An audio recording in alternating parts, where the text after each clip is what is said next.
Good morning and welcome to Memphis Theological Seminary's Doctor of Ministry conversation about our Womanist Preaching DMIN track. We are so excited to be here with you all this morning. We have two of our students who are from the inaugural cohort that began last year in June of 2021. Our Associate Dean of Doctoral Studies, Dr. Christopher Davis, will be joining us later, but we are going to go ahead and begin. We want to welcome Reverend Sabra Jones and Reverend Winter Laws, and I will have our panelists introduce themselves, beginning with Reverend Jones. Good afternoon, everyone. I'm excited to be here. I'm Reverend Sabra Jones. I serve as an associate minister and as church administrator for the Mount Olive Baptist Church, which is in Arlington, Virginia. I'm a 2016 graduate of Wesley Theological Seminary in Washington, D.C. And as Dr. LaVant has just said, I'm a really proud member of the inaugural cohort of Memphis Theological Seminary's Womanist Preaching DMIN program. And glad to be with all of you today. Reverend Winter. I am Reverend Winter Laws. I live in Plano, Texas, and I am a cohort at Memphis Theological for the Womanist Preaching program. I am the congregational care minister at The Gathering, a womanist church in Dallas, Texas. And I am happy to serve, and we have been in existence for the last 5 years. I graduated from Bright Divinity at Texas Christian University in 2016 as well. I'm happy to be a part of this We are excited.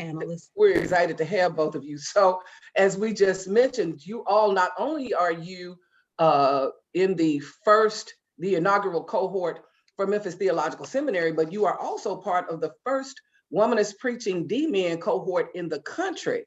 That is absolutely admirable and phenomenal.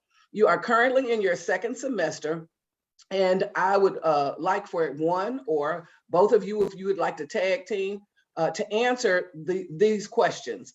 Number one, what is womanist preaching? Also, how is it different from other preaching? And do you have to be a woman to do womanist preaching? Those are all great questions. My perspective in terms of womanist preaching is that it gives when you look at it theologically from a hermeneutic perspective, there is a scenario that says, how would this scripture apply from a Black woman's experiences? There are so many times or so many scenarios that when other people preach, they preach from a different perspective. It does not resonate a lot of times with women, Black women specifically.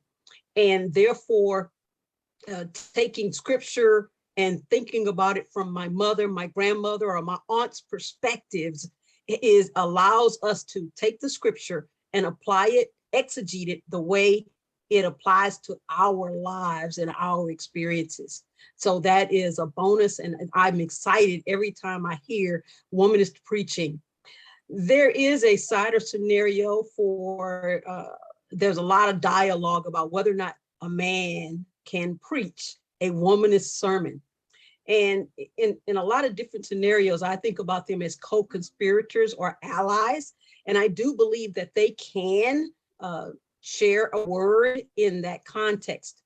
Maybe they don't have personal experiences, but they have mothers, aunts, and other women in their lives that would allow them to elaborate or tell a story, if you will, because what is preaching but telling stories, right? To share it from that perspective.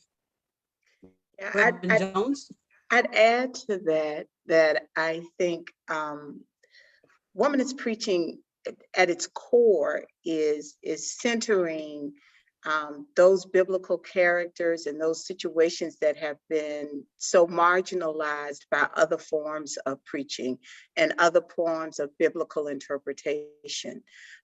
It centers the voice of women, children, minorities, those people who are not always viewed or have not always been viewed as central to the biblical text. And the interpretive lens that it brings to it is to allow us to look at those characters, to see who hasn't been heard from, whose voice is absent in the text, and what it is that their absence actually means to our understanding of the Bible and how we are to live it out and live these principles out. Whether or not a non-woman can do that, I happen to believe that it's possible. I think that you've got to have, just like someone can be a liberationist and preach a liberation theology and not necessarily come from an African or African-American perspective. Certainly race, sex, or gender doesn't keep you from doing this work. What it means is that you've got to have a heart for the plight of women and a concern about the marginalized and those who are on the edges and the fringes and who's not seen in the story. And if you can do that, whether you're male or female, you should be able to do this work. I do believe that those of us who are engaged in it, and I think Reverend Winter is right. We see our brothers as allies in the process to help break down some of the barriers to this kind of preaching and to this kind of thinking about the world and what the role and the importance of women and children and minorities and others are. So yeah, I think a man can do it. An exceptional man can do this work. So what I'm hearing both of you say that basically the womanist, as far as womanist preaching is concerned, it is the theological lens through which one looks at the biblical text from the perspective of what you all have just mentioned. And of course, we know about Black liberation theology, LGBTQ queer theology, and other modes of theology. So it is the lens through which one looks at the text, and then also from the exegetical and hermeneutical, as Reverend Law said, and then also preaches, or so the homiletical that comes in. So would either of you like to speak to why you chose this particular program and whether or not thus far, as you are still in your second semester, your expectations have been met? Sure, I definitely could answer that. I chose this program because I wanted to become better, if you will, at womanist preaching. And the instructors or the professors that were chosen were an elite class. And I was excited to learn from each one of them. That opportunity I just could not pass up, especially since I want to be able to get better with regard to my womanist preaching. Yeah. Go ahead, Sabra. Oh, I agree with that. I wanted to. We have a bit of a. It's not really an inside joke anymore, but we have a bit of a joke among the cohort that it was the flyer that Memphis put out that really started a fire for many of us. And what was so incredible about it, as Ram Winter has just said, is the quality, the excellence of the teaching staff that was being promoted on the flyer. Dr. Renita Weems, Dr. Courtney Buggs, Dr. Gina Stewart, Dr. Teresa Fry Brown. It was like, this is the opportunity of a lifetime to sit under and with some of the foremost thinkers in womanist preaching and womanist thinking, and to be able to glean from them and to learn and broaden who I would be as a womanist preacher. It was an opportunity that you just couldn't pass it up. You had to try at least to get into the cohort. And I think, we talk about doing things with fear and trembling. That was part of the process, was being really kind of anxious about the fact that, oh my, these women are so powerful, and what would it be like to be able to sit with them? So that was the impetus, I believe, for actually going through the application process and beginning the program. Wonderful. That's actually the perfect opportunity, Reverend Sabra, for us to bring up this flyer that you are talking about, our program guide. Reverend Gunn is going to bring that up for us, where it actually, there we go. All right, so this is the current program guide you all had for your particular cohort. The mentor was the Reverend Dr. Gina Marcia Stewart, and is, as we've already said. For the upcoming cohort, our mentor will be Dr. Lisa Thompson, and she is phenomenal also. And you will be able to, for those who are joining us on Facebook Live, you should have this program guide should be in the comments. You can click on it, click on the link under Dr. Thompson's name, and it will share more about her bio. But I wanted us to look at this primarily because it answers a lot of people's questions who are joining us today with regards to how long is the program, how much does the program cost, when we will be having another cohort, and how the residencies work. So if you could scroll back up a little bit for Keisha, scroll back up to the, so you will see here that it is a 32 credit hour program. Based on current tuition, it is $590 per credit hour and $105 of activity fee per semester. The program, there are 5 credit hours per semester, and then the last semester is 7 credit hours. Total cost per semester is about $3,055 based on current tuition. So that's the cost. Again, upcoming cohorts, to the fact that Reverend Sabra mentioned, she was saying she had to at least try. The reality is that inaugural cohort, there was such great demand that unfortunately we were not able to admit all of those who were interested at the time. So due to the popular demand, we will have another cohort this year that will begin fall of 2022. And the fall semester for us actually begins June 1, and we'll talk more about that. But we didn't want anybody to be left behind. We want everyone to have opportunity. Scroll back down, for Keisha, I want to talk about how the residencies work. And so the next cohort residency will be for the fall, will be June 6th through 10th, and then of this year. And then the spring semester will be January 16th through 20th. And the way that works is that the cohorts actually meet together on campus, on Memphis Theological Seminary's campus, for the first 4 semesters as a group. And the semesters are always, the fall semester is always June, typically the second week in June, and the spring semester is always January, usually the second or third week in January. That's for the first 4 semesters. The 5th semester, you will do an immersion trip where you will go away from the campus. All of our cohorts are such that you go away from the campus to a context or an environment that is relative to your particular program. And so for this year, for this particular cohort, their residency will actually be at the gathering in Dallas, Texas, where Reverend Winter serves. So you can see here the residencies, the topics for the upcoming residencies will be Introduction to Womanist Theology. Womanist Biblical Interpretation for Preaching will be the 2nd semester.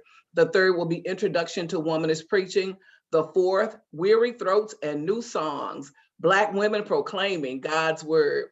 The 5th will be the Gathering, and then the 6th will be the independent study, whereby you would do your research and your implementation. One of the things that Dr. Davis hopefully will be able to join us and talk about the fact that the difference, one of the primary differences between DMIN and the PhD program is the DMIN is primarily a practitioner's degree. There is a qualitative research involved, but it's a practitioner's degree such that rather than doing a dissertation, you would do a project. You will complete a project in context related to your area of study. If you can scroll on up for Keisha, the past visiting professors, we have them listed as past because they are the professors for the inaugural cohort. And so, as you all know, Reverend Courtney, Dr. Courtney Buggs has already taught. She taught the first semester. You all are currently in semester with Dr. Renita Weems. And then you will also be having in the inaugural cohort, Reverend Dr. Gina Stewart, Dr. Teresa Fry Brown. When Dr. Davis comes on, prayerfully, he can tell us more about the professors for the upcoming cohort. But what you will find is, and I want the Reverend Sabra and Reverend Winter to speak to this more as far as the semesters go. The semesters usually, so the semester begins June 1. You will have some pre-residency work assigned. You will probably meet, and then you will meet for that week in July and January. But there's usually some other work that is before you come together for the residency, and then additional work that will be due after you complete the residency. So again, all of this information is on the program guide that should be in the chat on Facebook Live. And we encourage you, if you have any questions at this time, please put them in the chat. But this is telling you the approximate cost. So we talk about these great professors that you have and how you were attracted to be able to sit at the feet of these great women of wisdom. So what has the experience been like, both in the classroom as well as in your virtual? Well, let's go with that way. How has the semester, the average semester experience worked for you all as far as from the beginning, June 1, through the end of the semester? What does this average semester look like thus far? And I realize that it's going to be relative to the particular professor for that semester, but what does an average semester look like? Somebody, anybody? So I'll start, and then I'll let Reverend Winter close us out. You must love to read. Mm-hmm. Let me suggest that to start off with. We received our first semester, the syllabus, the very first week in June. We were scheduled to be in Memphis in class the second week in July. So we had roughly 5 weeks to do the pre-course reading. And getting that reading done is essential to making sure that you can keep up during the week. It is called intensive for a reason. It is all day. It is interesting, exciting, mind-blowing. The things you hear and learn and the experiences we have together as a class that you'll have with your other classmates. All of that is so rich that I think every day is just its own filling, if you will. But if you've read, then it helps. We did have an assignment due right before we came for the first, so there was an assignment due, and then an assignment due while we were present in Memphis, and then an assignment due after we got back home. So the full semester, if you will, runs from the 1st of June, in our case, to September. Winter, was that right? Mid-September. We turned our papers in September. Our final paper was due in September. So you're in class for 1 week solid, and then the rest of the time you're working on your own and with members of your cohort group, because we stayed in touch with each other in between times to help encourage and answer questions and all of that kind of thing, to make sure that everybody got to the end successfully of the first semester. But it was really rich. It is a really rich experience to be in the company of these women and in the company of these professors for for this 1 week period and for the time that you're on Zoom and meeting back and forth. So you all do have some meetings with each other and with the professor via Zoom outside of the 1 week residency? There's a side or scenario for us that some of us have individually kept in touch. We've created our own chat, our own messenger out on Facebook. We exchange ideas, thoughts, motivations, trying to keep everybody's spirit lifted, make sure that nobody misses the deadline. So the deadlines. So from a cohort perspective, I believe we have gelled very well together. There is a situation where if an instructor changes the syllabus, we're putting it out for everyone to know when the next thing is due or what to even reference. So we actually find articles and share them with one another, especially if we know their what they want to get their DMIN in.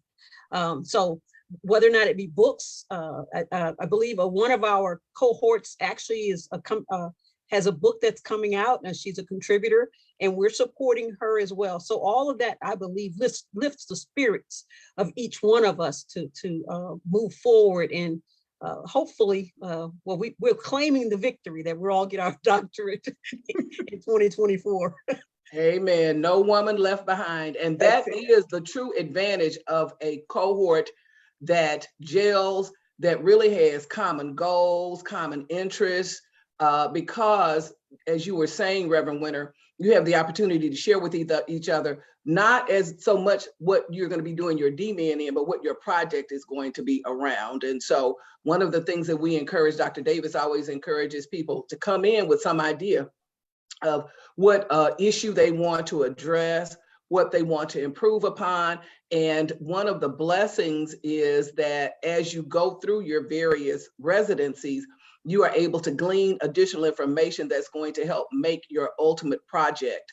It's going to help make it smoother by the time you get to that 6th semester. You don't want to get to the 6th semester trying to figure out what you're going to do.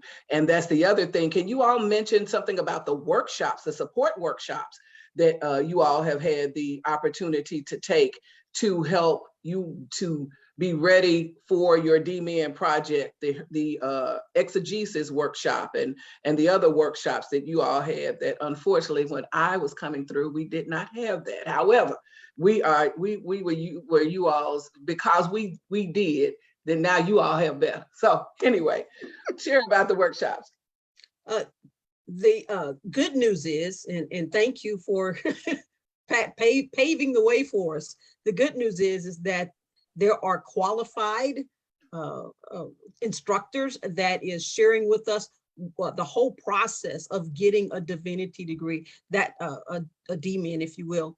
And that in that first semester that we had, or first residency that we had, the focus was, what does our report look like? What is a scenario that says, well, how would you do your research? There was even discussion about who would be included in the research and whether or not there would be some legal things that would have to be looked at based on the trauma maybe that those individuals had incurred, and we're trying to get research or information from them. So there was a step-by-step process that was discussed. This last time in February, when we held our residency, the emphasis was on our exegeting our scripture. And so there was a professor that came in specifically to talk about what that would look like in our final report, and help us along the way, give us tips to help make sure that for an accepted report, there would not be much rework if we followed those steps. Wonderful, because one of the things that Dr. Davis often talks about is the fact that the beauty is that I think, well, of course, I know all of you are preachers, but one of the things is there's a difference between exegeting or preaching on Sunday morning and exegeting for theological work that is written work. So that is wonderful. So I am so happy for you all that you have this type of support and this type of encouragement. Now, one of the things that is unique, a unique facet of this particular track is that you all have, in addition to the great professors, you all have a mentor for the track. That is unique. I don't think we have any other tracks of our 10 tracks that has a mentor yet. So has that been beneficial? And of course, as we've said, the mentor for your cohort is Reverend Dr. Gina Stewart. So would you all like to share a little bit about what that experience has been like? I know I saw some Facebook pictures. Y'all got to go to dinner with the Reverend Doctor and all of that. So has the mentorship been beneficial? I certainly believe so. First of all, it's Dr. Gina Stewart. So, right, without saying, you know, you're talking about decades of preaching gift and also about decades of pastoral leadership, something that we don't see in as many women in those roles. And so to be able to talk with her and to listen to her, to get the benefit of her experience, her years of experience, as well as to get the encouragement that she offers to us and the support that she offers, always wanting to know what she can do to help us be successful, and then trying to show us about landmines we want to stay away from and that kind of thing. It's just incredible. It's an extra piece of this program that makes it so special. I'm from Northern Virginia and Dr. Stewart is in Memphis. So I would not have normally been talking with her on a regular basis, but because of the program, I feel like if I really need her, I can call her and she's gonna, you know, her assistant is gonna get back to me and say, Dr. Stewart can talk to you whenever. And that's just something really special. I think that's also a special piece about the cohort, being able to gather with women from all around the country to talk about womanist preaching has been just so very rich. Pastors, teachers, professors, just a whole range of folk together, coming together it's just the synergy in the process has been wonderful. That's awesome, because one of the realities is, and I believe that the reason that Dr. Davis was sensitive to implementing this mentorship piece is because the reality is, for those of us who are women in preaching, oftentimes we don't get the benefit of mentors as our brothers do. And so, and there's a whole lot. I remember when I was in business, they would talk about the fact that much business is transacted on the golf course. So there's a lot of conversation that happens outside of the pulpit or outside of the office before the sermon is preached, that a lot of things that I'm sure that having a mentor has been beneficial, because as you said, she can help you avoid and navigate some of those landmines. Is there anything you wanted to add to that, Reverend Winter? Because the other thing you mentioned too, Reverend Sabra, is the fact that you all in the cohort, the group together, actually, I'm sure there's some mentorship going on even amongst you, because there are those of you who have been doing the work, some of you longer than others. But Reverend Winter, is there anything you wanted to add about the mentorship piece? Definitely, even in terms of leveraging books and knowledge, that wisdom helps lift us all up. So having access to Reverend Dr. Gina Stewart and her experiences has been beneficial. And then even within our cohort, there are several individuals that have experience. We may not have known one another prior to the cohort, but we do reach out to one another via email or messenger or telephone to get that wisdom that we can share and leverage as we are progressing through the program. So it's a once in a lifetime opportunity, especially with Reverend Dr. Gina Stewart. But we are incredibly blessed to move forward and have her invest in us. That is a blessing. And so you both have spoken to how it sounds like you've benefited not only professionally as your understanding of womanist theology and preaching is strengthened, but also personally, because now you all have a sisterhood that you did not have before. So what a blessing that is. Now, Reverend Winter, again, the 5th semester is going to be an immersion trip to the gathering in Dallas, Texas. Can you tell us more about the gathering, about the lead pastors, as well as the concept of how you all work with your ministry partners and all of that? Tell us a little bit about the gathering and what your class can look forward to when they come to Dallas, Texas. I'd be happy to do that. We have co-pastors, Reverend Dr. Irie Session and Reverend Camila Hall Sharp, soon to be doctor, is work together simultaneously. They are in lockstep together with the gathering, a womanist church. It was started 5 years ago. And it has been a huge blessing, not only to this community, but to several members. We have what we call ministry partners, not members, not congregational members, but ministry partners. We believe that as each person contributes their gifts, their talents, they are part of the ministry. And we're partnering in this scenario with this church. We're partnering to make a difference in the community, to make a difference in our families. So that is a unique concept, if you will, that we love to talk about and we love to share. As we move toward the 5th residency, as you spoke about, we do have some things in store. One of the things is several of the items that we want to share is there's a scenario to how do we do church? It's a little different than some other churches. We have church in an hour, and we have something called Talk Back to the Text, which is after the preacher preaches.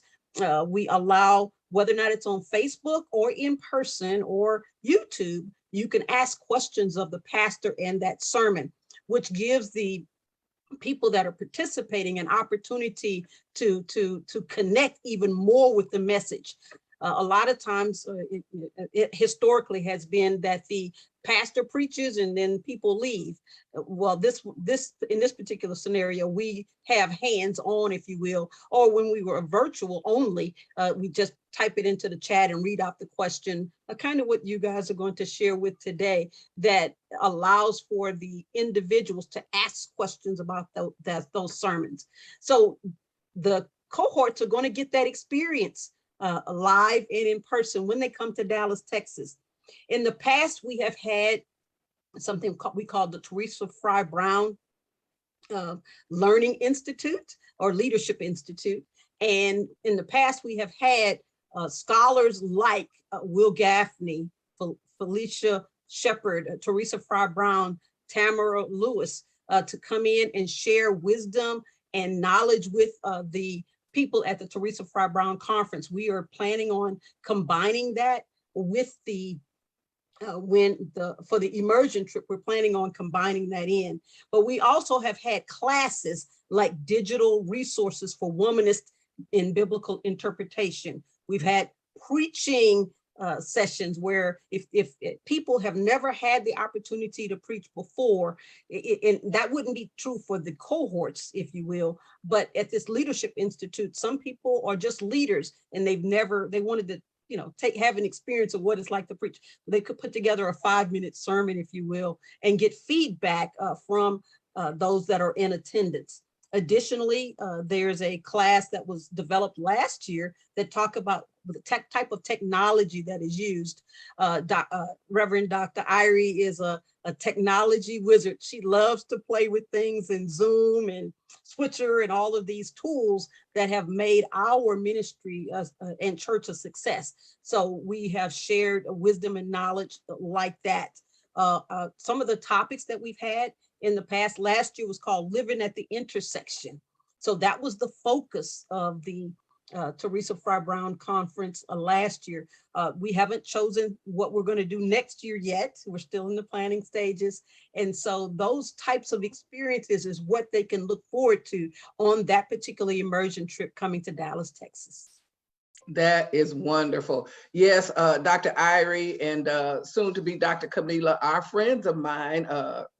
Matter of fact, Camila and I are in regular communication. And going back to what is womanist preaching, one of the things that was made clear to me was that as you all mentioned, the fact of looking at the text and lifting up and looking at it through the experiences of African-American women. But one thing that was made clear to me is that Womanist Preaching also lifts up and supports all marginalized. It's not just about Black women, but it's about all who are marginalized. And so I think that is a phenomenal facet of it, which would make it lend itself more to the possibility of men also being able to preach and teach through that lens. But of course, as you all mentioned, only a Black woman has a Black woman's experience. But I do like and appreciate and respect the fact that it is not exclusive, but it is actually inclusive.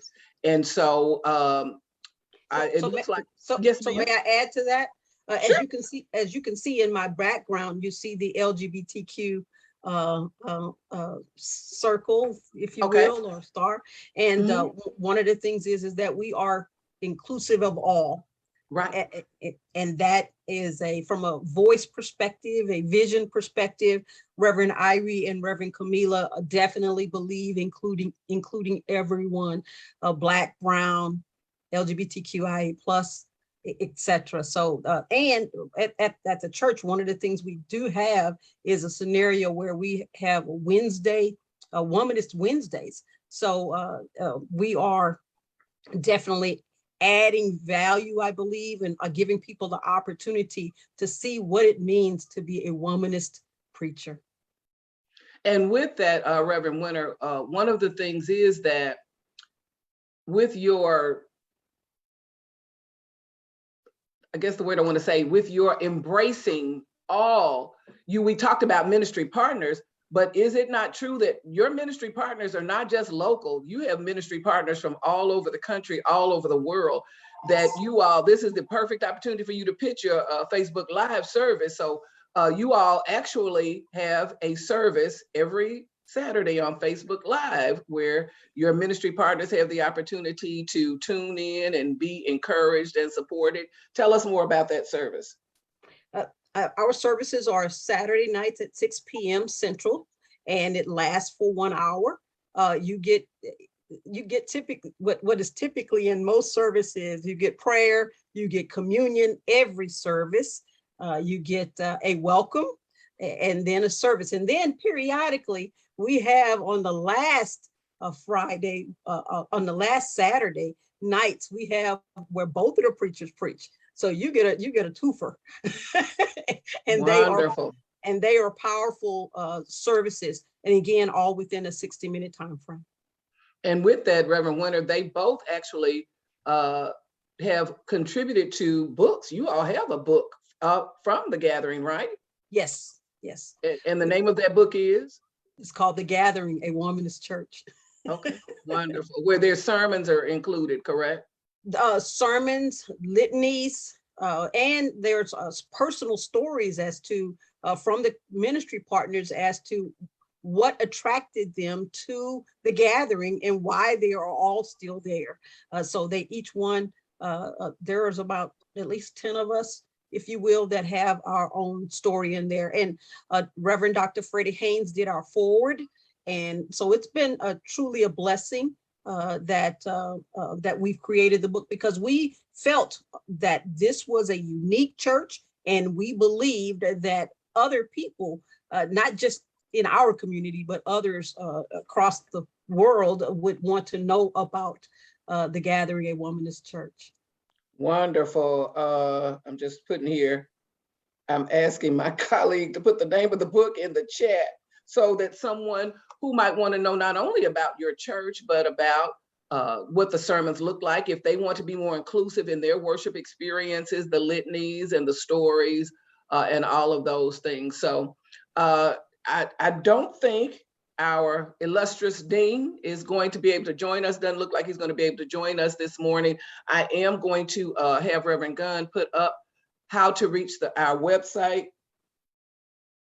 Wonderful. How to reach our website, so that if you're interested in applying, we want you to go ahead, because just as that cohort was extremely competitive and limited in number as far as the number of students who could be admitted, then the same will be for this cohort. So we want you, if you know that this is the cohort for you, we want you to go to our website. There's a link at the top of our page, at the top of the Memphis Theological Seminary. The website is, as you can see here, it's memphisseminary.edu is the website. And if you see up there where it has the link, become a student. It's third in right there, yes. And you can click on degree and certificate programs to learn more about all 10 of our DMIN concentrations. And then there at the top left in the purple, it has the apply link. You can click on apply and it will take you to the instructions for the application process. Reverend Sabra mentioned in pretty much detail what that looks like. You can do it. You can click on the MTS Connect link and do your application on your cell phone or other mobile device. One of the advantages of doing it that way is if you start your application and get in the middle of it and don't get to complete it, you can always go back to it. But if you do your application on your computer, you would have to complete it in one setting. We have step-by-step instructions on the completion of the application. Step 1 talks about completing the application, and it has links below for all of our DMIN applications. All of our applications. We do offer both master's and doctoral level programs as well as certificates. Step 2, fortunately, we are waiving the $65 application fee at this time. We do not want that cost to be prohibitive for anyone in applying to the program. Step 3 is critical and important, particularly for this cohort. You all talk about inside jokes. One of our inside jokes in admissions is these sisters who come into this program, many of them have been to many, many schools, some of them 6, 7, 8, 9, 10 schools. And we have to have transcripts from every school that you have attended post-secondary. So any school that you've been through to since high school, whether you took one class for credit or received a degree from there, we have to have all transcripts. So we encourage you to go ahead and get those transcripts ordered. And further down, we have a link. It'll show you how you can expedite that process. Number 4, references. The question we always get, there are 3 references required. We do not require any specific references. Like with our master's program, we require a clergy reference, an academic, and a lay reference. We don't necessarily require them to be from any particular individual. However, you want it to be from someone who knows your character, who knows your work ethic, who knows your work with regards to womanist ministry and preaching. And so it can be any 3 individuals who know you and will be able to speak well. That's the key. You want someone who will speak well of you. So that's the references. If you want to go on down, Reverend Gunn. Then we have, then the transcripts portion I was thinking about must have actually been up there where it talked about how to order the transcripts. One of the things we find is those individuals who try to order their transcripts directly from the school, sometimes they can run into some hiccups, especially now you got people going out on spring break and everything. And so in the offices, registrar's office, they may or may not be able to get it. However, we have instructions for how to order your transcripts. If your school participates either in Parchment or the Clearinghouse, that's the most expeditious way to order your transcripts, because they will actually e-script those to us. And then my colleague, Luke Waters, and I, we are the 2 recruiters. Whoever ends up working with you and helping you to navigate the application process will give you at least a weekly update to the status of your application and what additional documentation you need. Application deadline for the Doctor of Ministry program is April 30, so it is fast upon us. So we encourage you to go ahead and get those transcripts in. The application itself consists of the application as well as the references, and there is a reflection paper that it will be necessary for you to complete. And so you want to, again, go ahead and begin working on your application and your essay. Another question that we run into is with regards to the essay, as I mentioned, you might start your application and you may not have an opportunity to, you may have to walk away from it. So as far as the reflection paper is concerned, you can go ahead and submit your application online, and if necessary, email the reflection paper to Luke or I later.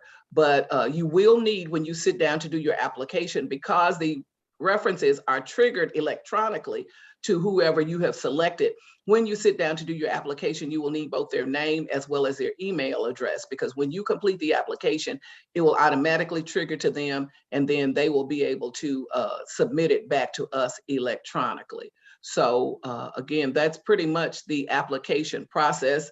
We look forward to hearing from you all. We don't see any additional questions in the chat, so that means Reverend Jones and Reverend Laws, you all have done an excellent job today explaining how this process works. We are so excited. You know, I keep saying that word. I need a bigger word for excited, but we are thrilled that you all are a part of the MTS community. We pray that you all who are watching today will share this information, because what they didn't get to say is several of them who are in the cohort came in together. They shared with their sisters, and that is another thing that makes a cohort experience special, when you can come in with people that you know. So reach out, tell your sisters about the program. I'm sure that these ladies, with these preachers, would not have a problem with you reaching out to them if you have any specific questions, particular questions. And so thank you again for joining us today. If anyone has any questions, you can reach us at admissions@memphisseminary.edu. You can also, on our website, there's a link that says schedule a visit. And Luke and I would be happy to have a one-on-one conversation with you if you have any other questions that we have not addressed today. As far as financial aid is concerned, one of the questions we get is whether or not there is scholarship at MTS. We do not have any internal scholarship offerings for the Doctor of Ministry program. However, it does qualify for federal financial aid. And so if you are a person who will be needing federal financial aid, you want to go ahead and get your 2022-2023 FAFSA in and have it sent to us at MTS, so that you know that all your bases are covered in that regard. And again, we would love to have you as a part of our community of scholars at MTS. We welcome you and thank you again, Reverend Jones and Reverend Reverend Laws. And I will see you all again in June. Have a great week.